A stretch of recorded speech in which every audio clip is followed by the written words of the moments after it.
Salut, salut. Aujourd'hui, petite vidéo pour vous faire la démonstration d'un démontage rapide d'une arme. Donc c'est un petit Six Hour type 1911. Donc c'est de la catégorie B bien sûr. En 22 long.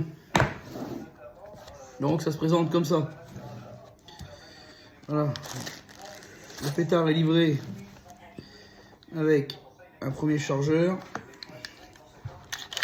un deuxième chargeur. Voilà. Petite présentation rapide. Il a un canon fileté. Donc là il y a la bague protège filet.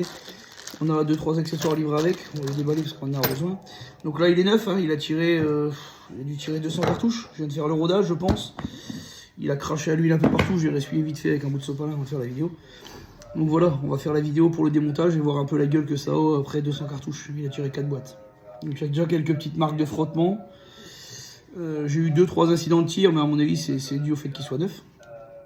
Donc voilà, on va regarder à ça.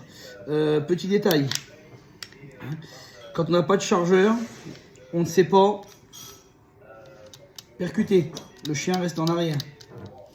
Et on ne sait même pas appuyer sur la queue de castor. D'accord ? Donc vraiment, si on veut rabattre le chien, on est obligé, donc il y a un chargeur, la queue de castor se libère.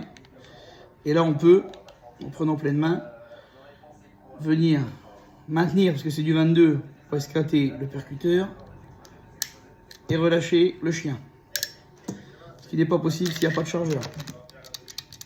Voilà, juste un petit détail, pour ceux qui se demandaient. Voilà. Donc on va commencer le démontage, c'est simple. Donc dans le kit fourni, il y a... qu'est-ce qu'il y a ? Il y a une petite... après le kit dépend peut-être de où vous l'avez acheté. Moi il y avait 2 chargeurs, le SIG, et il y a une petite brosse pour nettoyer l'entrée de la chambre. Il y a une douille amortisseur. Il y a un pseudo témoin de chambre vide. Il y a 2 clés Allen. Il y a plusieurs mires.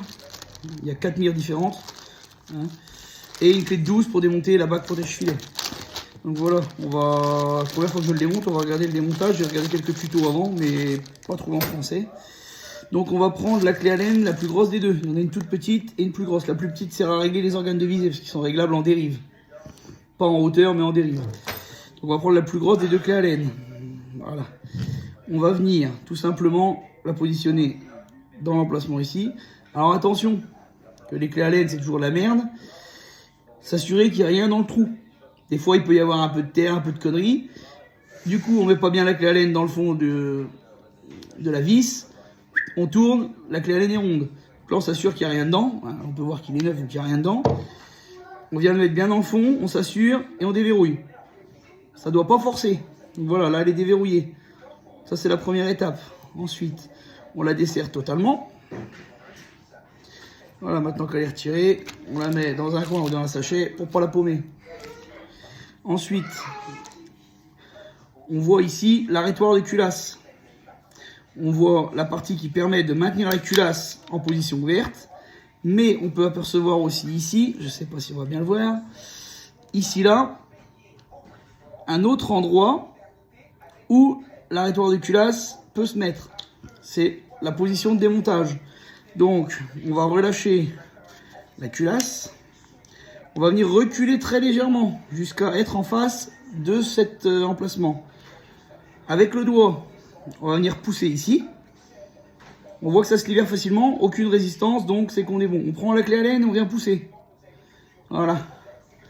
Toujours en maintenant la culasse et la carcasse.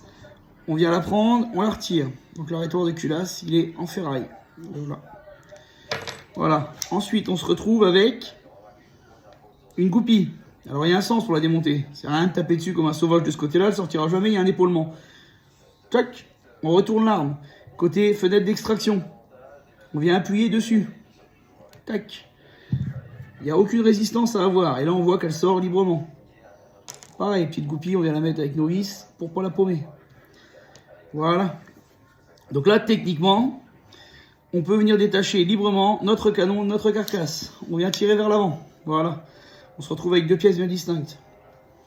Le bloc culasse qui contient le percuteur et le canon. Ensuite, pour pouvoir libérer le canon, C'est simple. Là, je vais le faire à l'envers. Ici, on vient appuyer où il y a le ressort récupérateur. Et on vient faire un quart de tour quand on a le canon face à soi, vers la gauche, pour que la pièce soit en position totalement horizontale. On vient lâcher, et là on se retrouve avec une petite pièce de verrouillage, qui est un détrompeur, important pour le remontage. Ensuite, on a un ressort. Le ressort récupérateur, on vient le poser. Ensuite, on libère le guide ressort. On fait attention sur le guide ressort, c'est qu'on a une petite bague là. Pas venir secouer comme ça pour faire tomber le ressort. Hop, merde, la bague elle est tombée, on sait plus où elle va. Donc la bague elle va ici. D'accord? Ensuite, ressort. Puis, verrouillage. Voilà, donc ça on le pose là. Donc maintenant, on recommence l'étape. Le verrouillage. On le remet en position initiale et on va de l'autre côté. Tac. Maintenant, il est libre. On sait le sortir. Voilà. Pas entièrement comme de l'autre côté. Là, on le sort. Voilà. Ça, c'est la bague de verrouillage. C'est ce qui vient verrouiller le reste du canon. Ensuite, pour sortir le canon, rien de plus simple. On vient pousser l'ensemble vers l'avant. Et voilà. C'est démonté. Bon. Je ne vais pas m'attarder sur le démontage des pièces du percuteur. Hein, la plupart des tireurs ne s'embêtent pas avec ça. Ils l'emmènent chez l'armurier. Moi, c'était juste pour faire un démontage pour voir après 200 cartouches qu'est-ce qui se passait dedans, la gueule que ça avait. Je peux constater déjà là qu'il y a quelques petites marques d'usure, mais ça c'est normal, c'est l'arrêtoir de culasse. Pourtant, je m'efforce de relâcher la culasse doucement, mais bon, le dernier tir fait que l'arrêtoir de culasse vient marquer forcément. L'arrêtoir de culasse va venir marquer à chaque fois forcément l'aluminium ou le zamac de la culasse, parce que c'est pas de l'acier, hein, d'accord? C'est pas un machin, c'est un pétard qui vaut 380 balles. Voilà, donc on se retrouve avec notre canon qui est fileté. On peut essayer de démonter la bague. Je pense que je vais peut-être en chier un petit peu parce qu'elle n'est pas dans la carcasse, mais on peut essayer de démonter la bague. Donc la bague, on a un emplacement ici, d'accord? 4 mets plats. Moi, je vais le prendre fermement et j'y arriverai pas. Si, j'ai réussi. Voilà. Donc la bague, elle est là. C'est ce qui nous permet, ça doit être du M9 par 0,75, c'est ce qui nous permettra de venir mettre, c'était pas le sujet de la vidéo mais je vais vous le montrer quand même, un adaptateur qui fait M9 0,75 fois, là pour ma part, moi j'ai pris, vu que j'ai plusieurs modérateurs pour des 22, j'ai pris du 1,5 UNC, ce qui est plus ou moins standard, après on a du 1,28 aussi. Et j'ai aussi pris un petit modérateur chez mon armurier, là, un Browning Iridium qui fait le taf. Après, le pétard est en rodage, j'ai pas encore tiré vraiment de subsonique. On verra bien si je peux tirer de la subsonique. Donc voilà, ça c'est juste pour la petite précision. On peut mettre un modérateur de son. Il peut être agréable, non pas pour tirer dans son jardin, parce qu'avec une arme en catégorie B, on n'a pas le droit, on le rappelle. Mais pour tirer sans casque, vous êtes aux 25 mètres, tout seul. Je sais pas, un jour où il n'y a pas beaucoup de tireurs, il pleut. Hop, on n'a pas de casque, c'est cool, ça fait pas de bruit. Et voilà. Donc le canon il est pas très grand, la taille exacte je la connais pas, je sais pas si on peut voir à l'intérieur, c'est pas trop dégueulasse pour un truc à tirer 200 cartouches, après ça reste de la 22 donc voilà. Qu'est-ce qu'il y a comme détail? Alors il est marqué sur la culasse 6 Hour, INC, USA, Made in Germany, donc c'est pas 6 Hour qui le fabrique, hein, c'est une autre marque mais je sais plus exactement. Il est marqué calibre 22 LR, donc 22 long rifle, HV, haute vélocité. Donc techniquement, on peut pas tirer de subsonique, parce qu'elle aura peut-être pas la pêche assez pour reculer la culasse, hein, et permettre un réarmement et éviter les incidents de tir. Mais je pense qu'une fois que ça sera bien rodé, il y aura moyen que ça passe, parce qu'au stand, il y a un type qui tire avec moi, qui en a un, et il tire tout type de munitions sans aucun souci. Donc voilà, on peut voir que les glissières, donc elles ont déjà un peu travaillé. La peinture commence à se barrer un peu, mais ça je pense que c'est le temps du rodage. Voilà. Donc moi je vais remonter en mettant juste une petite nichette de graisse. Je vais pas mettre d'huile parce que l'huile c'est dégueulasse et sur le revêtement là ça coule, ça fait pas très propre. Je vais juste mettre une nichette de graisse là, de chaque côté et ça sera bon. Donc on rappelle qu'on ne peut pas ramener le chien tant qu'on n'a pas de chargeur. Voilà, donc on va procéder au remontage. Le remontage va aller assez vite. Donc on commence par reprendre le canon, la culasse. on vient remmancher l'ensemble. Voilà. On vient chercher notre guide support de ressort, toujours en ayant fait attention que la bague soit toujours dessus, d'accord? On vient mettre notre petit ressort et on vient le glisser de ce côté-là. Voilà. Ensuite, on vient prendre notre bague de verrouillage. Voilà. Il n'y a pas vraiment de... On peut enlever le ressort. D'étapes pour le montage ou le démontage. On pourrait faire en mettant le ressort avant, sans le mettre avant. Enfin, voilà. Moi, je fais comme ça. Enfin, les vidéos que j'ai vues, c'était comme ça, ma foi. On vient remettre notre butée. Donc, toujours de ce côté-là. On vient lui faire un demi-tour quasiment. On vient remettre notre ressort. Ou on a pu le remettre avant, il n'y a pas de souci. Mais c'est peut-être mieux de le remettre après. Voilà, parce que sinon, on se fait baiser. Je le reglisse dedans. Je viens chercher ma petite pièce de verrouillage. Donc, il y a un petit méplat au-dessus. Je viens la positionner comme ça. Méplat, direction mire. Mire, c'est là pour rappel. Je viens le mettre en place. Je fais un quart de tour. On a entendu un clic, c'est verrouillé. Il n'y a rien qui dépasse. Voilà, notre bloc culasse est remonté. Rien de plus simple. Je viens rechercher le corps de mon arme. Je viens le glisser délicatement. Je le graisserai après, parce que je sens que je vais avoir les... Je viens le glisser dessus. Il ne doit pas y avoir de résistance. Voilà, on voit que ça se passe super bien. On arrive en butée. Je peux repousser l'arme. Il n'y a pas de souci, tout est bien remonté. On fait les étapes à l'envers. On reprend notre goupille. La goupille, on vient la mettre de ce côté-là. Pas côté fenêtre d'extraction, de l'autre côté. Parce qu'on voit qu'elle a un petit épaulement. De toute façon, si on la met de ce côté-là, ça passe. Mais elle va dépasser, ça va faire dégueulasse. Donc on verra bien qu'il y a un problème. On la prend, on vient la mettre dedans. Voilà, c'est tout simple. Là, c'est bon, c'est mis. Cette goupille-là, pour ceux qui se demandent le moyen de rétention, elle ne peut pas partir. Parce qu'une fois qu'on a remonté l'arrêtoir de culasse, il vient devant. Donc c'est l'arrêtoir de culasse qui fait la rétention de cette goupille-là. Donc, concernant l'arrêtoir de culasse, là on le voit un petit peu mieux. On a la partie arrêtoir de culasse pour quand il n'y a plus de munitions. Et on a l'autre partie qui se permet le démontage. Un tout petit ronflement là. Donc, on vient aligner ce petit ronflement-là avec la position là. On prend notre arrêtoir de culasse, on le met en place. Et là, ça rentre tout seul. On entend un clic, la petite bille de verrouillage est mise. Il n'y a pas de dépassement. On est bon. On relâche l'ensemble. Voilà. On reprend la petite clé à laine, la petite vis à laine, pardon. On vient remettre de ce côté-là. On peut la sécuriser avec un petit point de loctite bleu. Mais il n'y en a pas l'intérêt, c'est du 22 long, hein, c'est pas du 9 para, donc ça tabasse pas. Tac, on vient la serrer délicatement. Je viens reprendre ma clé et je vais lui faire, on va dire, un quart de tour. Voilà, le serrage est bon. C'est contact plus un quart de tour. Voilà.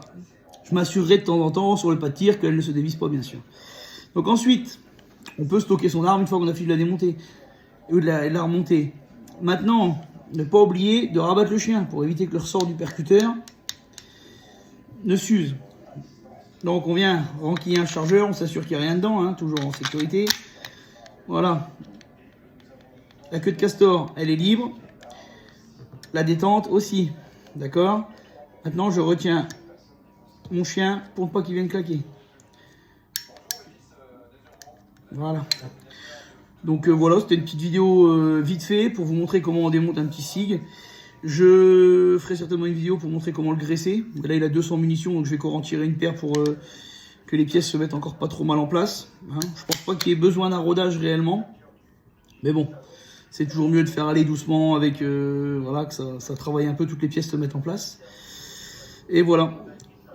Donc l'arrêtoir de culasse, hein, qui permet de maintenir la culasse ouverte, d'accord.